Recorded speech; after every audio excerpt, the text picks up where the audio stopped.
Hello everyone. So myself Anshul and welcome to my channel Miss Botanophilic. So in today's video I'll be telling you about a very important topic or hypothesis of plant pathology, that is gene for gene hypothesis.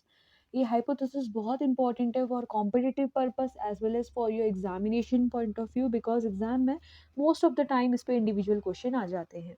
तो सबसे पहले हम लोग देख लेते हैं कि जो जीन फॉर जीन हाइपोथेसिस था, it was given by H floor in 1946.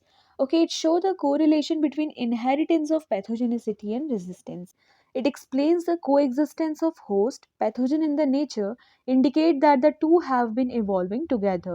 The gene of virulence and pathogen is equally and continually balanced by the gene of resistance in the host. Particular gene for gene hypothesis was reported in flex for the flex rust, and now it is also reported in apple scab, powdery mildew and late blight.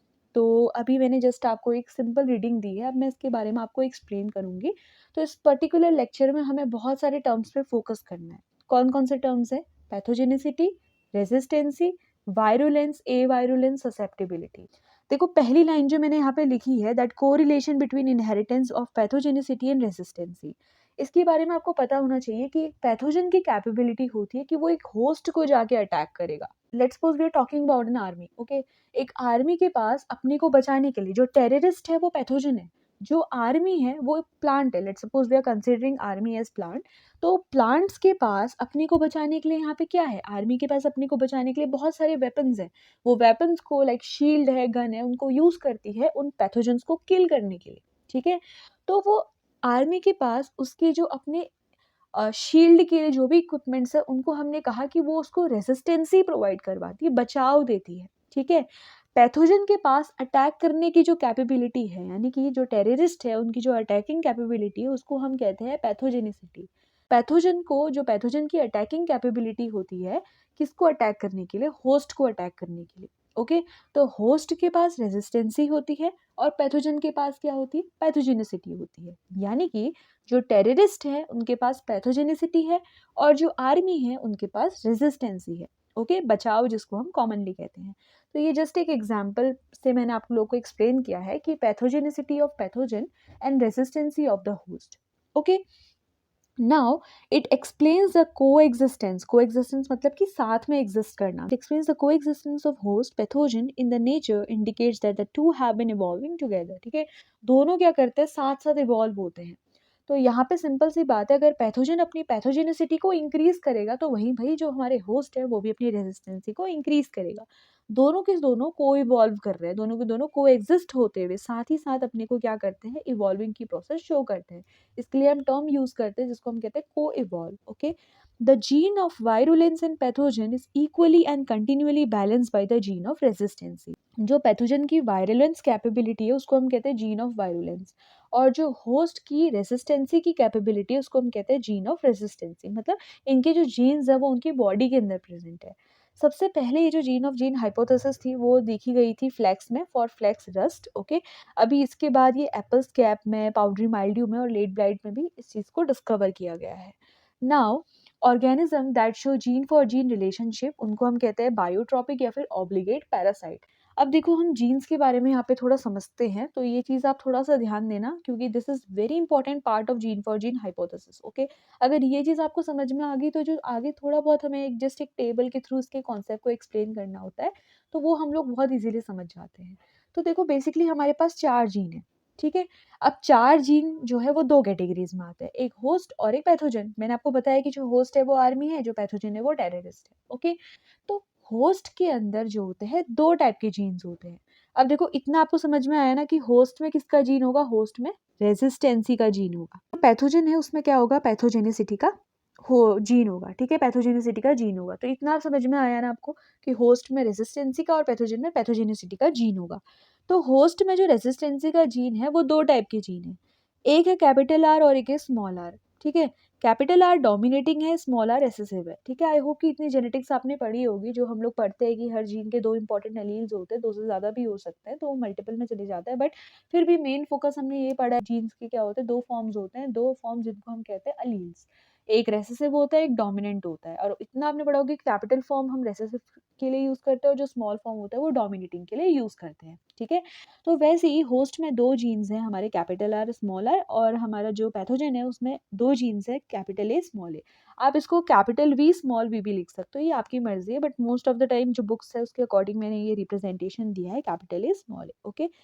Capital form dominant को represent करती है, small form जो होती है वो recessive को represent करती है। डोमिनेंट मतलब कि जो जिसका नेचर कैसा होता है, डोमिनेटिंग होता है, वो रेसेसिव को सप्रेस कर सकता है, ओके?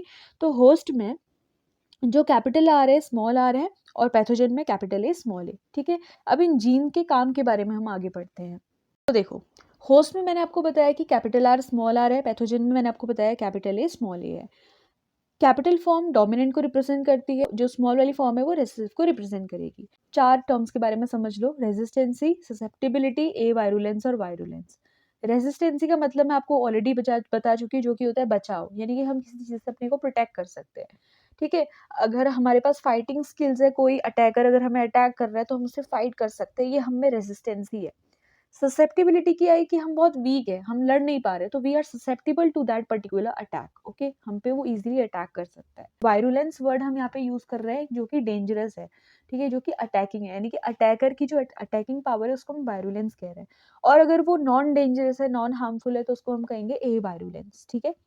तो देखो, capital R gene of resistancy है और स्मॉल आर है जीन ऑफ ससेप्टिबिलिटी। माने होस्ट में अगर कैपिटल आर है तो कैपिटल आर उसको हेल्प करेगा बचाव के लिए from the attack of the pathogen, okay? और जो स्मॉल आर है वो उसको ससेप्टिबल बनाता है, मतलब कि it is not able to resist that particular attack of the pathogen. Capital A जो होता है वो, ये दोनों हमारे पैथोजन में है, तो पैथोजन में ये जीन ऑफ ए वायरुलेंस होता है कैपिटल ए, मतलब कैपिटल ए अगर पैथोजन में है तो वो पैथोजन को नॉन हार्मफुल बताता है, ओके? सिंपल मैनर पे अगर मैं बताऊँ आपको, तो स्मॉल ए जो होता है वो जीन ऑफ वायरुलेंस होता है। अगर ए है तो वो पैथोजन को क्या कराएगा, बहुत ज़्यादा हार्मफुल बना देता है, किसके लिए? होस्ट के लिए, ठीक है? अब यहाँ तक मैंने थोड़ा-सा सिंपल मैनर पे आपको ये चीज़ एक्सप्लेन कराने की कोशिश करी है, एंड आई होप कि आप लोग ये चीज़ समझ रहे होंगे। इस जीन फॉर जीन इंटरैक्शन में ये चारों जीन्स का रोल है, ओके? अब हम जस्ट एक एग्जाम्पल के थ्रू समझते हैं। ये जो मैंने टेबल यहाँ पे बनाई है, इसको मैं आपको सिंपल मैनर पे अगर मैं समझाऊँ, let's suppose we took 2 plant, one that lack the gene of resistancy and other that have the gene of resistancy, okay? Capital R की बात की जा रही है। दे आर इनोक्यूलेटेड विद पैथोजन, 2 दो पैथोजन के साथ हमने उसे इनोक्यूलेट कराया, having gene of virulence and other with gene of A virulence, can be understood by the given table, okay? तो ये कंडीशन दे रखी है, मैंने आपको ये कंडीशन यहाँ पे एक्सप्लेन करी, आप इसको एज सच एग्जाम में भी एक्सप्लेन कर सकते हो। तो अगर आप जीन समझ गए हो ना, तो ये टेबल समझना आपके लिए इतना डिफिकल्ट नहीं है। ये वाला जो पोर्शन है वो होस्ट के लिए है, ये वाला पोर्शन पैरासाइट के लिए है, ठीक है? यानी कि पैथोजन के लिए। तो देखो, होस्ट में हमने बोला कि कैपिटल आर होता है, एक स्मॉल आर होता है। पैथोजन में हमारे पास एक कैपिटल ए, एक स्मॉल ए। ये जीन ऑफ ए वायरुलेंस है, ये जीन ऑफ वायरुलेंस है। ये जीन ऑफ रेजिस्टेंसी है, ये जीन ऑफ ससेप्टिबिलिटी है, ठीक है? पुनेट स्क्वायर आप लोगों ने सॉल्व किया होगा, जिस सब सेम पुनेट स्क्वायर की तरह हमें करना है। तो यहाँ पे जो कॉम्बिनेशन बना, capital R capital A, capital R small A, okay? इसका अगर हम देखेंगे, small R capital A, small R small A, okay? तो ये पुनेट स्क्वायर की तरह सॉल्व हो रहा है। अब यहाँ पे मैंने लिखा है कि माइनस और प्लस। देखो, माइनस और प्लस का मतलब समझ लेते हैं। माइनस माने कि वो रेजिस्टेंट है, इनकम्पैटिबल है, होस्ट के रिस्पेक्ट पे हम लोग पढ़ रहे हैं, ठीक है? तो नेगेटिव कहने का मतलब है कि वो रेजिस्टेंस है और इनकम्पैटिबल है to the disease which is cause by the pathogen. और अगर पॉजिटिव है, इसका मतलब वो ससेप्टिबल है और कंपैटिबल है, कि उस पर्टिकुलर जो हमारा होस्ट है उसमें वो डिजीज हो रही है, उसको हम ससेप्टिबल कह रहे हैं, ओके? तो देखो, पहला जो कंडीशन था हमारा, अभी मैं इसको दोनों कंडीशंस को आपको आगे और एक्सप्लेन करूंगी। अब जैसे कैपिटल आर कैपिटल ए है, कैपिटल आर कैपिटल ए, एक पहले आप इसको ब्रेक करो। कैपिटल आर क्या है? जीन ऑफ रेजिस्टेंसी है। कैपिटल ए जो है वो जीन ऑफ ए वायरुलेंस है। तो यहाँ पे तो प्लांट में डिजीज होगी ही नहीं, क्योंकि दोनों ना वायरुलेंस का जीन है और ना ही ससेप्टिबिलिटी का जीन है, ठीक है? ससेप्टिबिलिटी का जीन और वायरुलेंस का जीन दोनों वीक है। तो रेसिस्टेंसी का जीन है, ए वायरुलेंस का जीन है, तो ऑब्वियसली बात है प्लांट में कोई डिजीज यहाँ पे होगी नहीं। सेकंड अगर हम देखें तो कैपिटल आर और स्मॉल ए है। कैपिटल आर क्या था हमारा? कैपिटल आर तो था हमारा जीन ऑफ रेजिस्टेंसी, लेकिन स्मॉल ए तो क्या है? हमारा जीन ऑफ वायरुलेंस है। यहाँ पे रेजिस्टेंसी का तो जीन प्रेजेंट था, लेकिन फिर भी प्लांट में डिजीज क्यों हुई? बिकॉज वायरुलेंस का जीन प्रेजेंट है। हमने पीछे एक पॉइंट पढ़ा था कि भाई रेजिस्टेंसी और जो वायरुलेंसी होती है, मतलब जो पैथोजेनिसिटी होती है, वो दोनों को इवॉल्व कर रही है साथ में, ओके? को इवॉल्व कर रही है, जितना स्ट्रॉन्ग पैथोजन बनेगा उतना ही स्ट्रॉन्ग प्लांट की रेजिस्टेंसी होगी। तो दोनों चीज़ें को इवॉल्व कर रही हैं। यहाँ पे ए वायरुलेंस का जीन था जिसकी वजह से प्लांट में डिजीज़ देखने को मिलेगी। तीसरी कंडीशन जो हमारी क्रॉस से आई वो थी स्मॉल आर कैपिटल ए। अब देखो स्मॉल आर जो है वो तो जीन ऑफ ससेप्टिबिलिटी है और कैपिटल ए जो है वो जीन ऑफ ए वायरुलेंस है। अब ए वायरुलेंस यानी कि नॉन हार्मफुल जो था हमारा जीन प्रेजेंट था, लेकिन फिर भी प्लांट में डिजीज क्यों हुई? क्योंकि भाई प्लांट हमारा खुद ससेप्टेबल था। तो दोनों जीन का इंटरेक्शन रिस्पॉन्सिबल है यहाँ पे प्लांट की डिजीज के लिए। हम सिर्फ यही नहीं कह सकते कि एक पैथोजन रिस्पॉन्सिबल है प्लांट की डिजीज के लिए, उसकी रेजिस्टेंसी जो प्लांट की रेजिस्टेंसी है वो भी रिस्पॉन्सिबल है। क्या वो रेजिस्टेंट है या नहीं है? दोनों जीन्स क्या है, तभी तो हम इसको जीन फॉर जीन इंटरेक्शन बोल रहे हैं ना, क्योंकि दोनों जीन्स आपस में इंटरेक्ट कर रहे हैं। इंटरेक्ट करने के बाद जो प्लांट है उसमें या तो डिजीज हो रही है या फिर नहीं हो रही है। ठीक है, फिर चौथा इंटरेक्शन आता है स्मॉल आर स्मॉल ए। अब देखो यहाँ पे तो सिंपल सी बात है कि प्लांट में डिजीज होगी ही होगी, क्योंकि वायरुलेंस का भी जीन है और ससेप्टिबिलिटी का भी जीन है। ठीक है, तो आई होप कि ये चीज़ आपको समझ में आई होगी। बहुत सिंपल सा क्रॉस है, इतना कोई डिफिकल्ट नहीं है। Okay, the gene present in the host is recognize by the counter part gene in the pathogen. देखो पैथोजन काउंटर पार्ट कहने का मतलब क्या है कि एक होस्ट है एक पैथोजन है, दोनों के जीन आपस में इंटरेक्ट करेंगे। इंटरेक्ट करने के बाद ही पता चलेगा कि प्लांट में डिजीज होगी या फिर नहीं होगी। प्लांट में डिजीज ना होने की सिर्फ एक कंडीशन है कि ए वायरुलेंस का जीन हो और रेजिस्टेंसी का जीन हो, जो कि हमें फर्स्ट कंडीशन में देखने को मिला था कि हमारे पास रेजिस्टेंसी का भी जीन था और ए वायरुलेंस का भी जीन था। अगर जीन ऑफ ससेप्टिबिलिटी या फिर जीन ऑफ वायरुलेंस में से अगर कोई भी एक प्रेजेंट है तो ऑब्वियस सी बात है कि प्लांट में डिजीज होगी ही होगी। ठीक है, जितना मैंने आपको पढ़ाया वो सब जीन फॉर जीन इंटरेक्शन में आता है। आपका एग्जाम में अगर आता है तो आप उसको जस्ट मैंने जिस पैटर्न पे आपको एक्सप्लेन किया है आप इस पैटर्न में एक्सप्लेन कर सकते हो बाय गिविंग सम एग्जांपल। अब लास्ट में मैंने जस्ट यहाँ पे जो मैंने पीछे आपको जीन्स बताए थे उसकी एक छोटी सी समरी दे रखी है। लेट्स सपोज हमारे पास मैंने बोला ना कि capital R gene of resistancy है, कैपिटल ए जो है वो जीन ऑफ ए वायरुलेंस है। प्लांट में डिजीज ना हो उसकी कंडीशन मोस्टली ये होनी चाहिए, ये कंडीशन अगर है तो प्लांट में डिजीज नहीं होगी। दोनों जीन्स होने चाहिए, रेजिस्टेंसी के भी और ए वायरुलेंस के भी। Okay, the plant is resistance because the gene of host R respond to counter part gene A in pathogen, hence the plant show defence. तो दोनों काउंटर पार्ट एक दूसरे के। ओके, अब कैपिटल आर और स्मॉल ए, कैपिटल आर तो gene of resistancy है लेकिन स्मॉल ए वायरुलेंस का जीन है। Okay, though gene of resistancy is present in plant, but the counterpart gene of A virulence is absent in host, hence the plant do not show defence. जो plant होता है वो defence नहीं show करता है। ठीक है, तो एक छोटी सी समरी में आपको और दे दूं, अगर कैपिटल आर है तो इसका जो पेयर है वो कैपिटल ए से है, मतलब ये दोनों एक दूसरे के काउंटर पार्ट है। जब ये दोनों आपस में प्रेजेंट होंगे तो तभी जाके हमारा प्लांट जो है वो रेजिस्टेंट होगा, यानी कि वो नॉन डिजीज वाला होगा। ठीक है, दूसरा कंडीशन, और सिमिलरली स्मॉल आर स्मॉल है तो ये दोनों भी काउंटर पार्ट है एक दूसरे के, तो ये दोनों होगा तो ऑब्वियस सी बात है कि प्लांट में डिजीज होगी।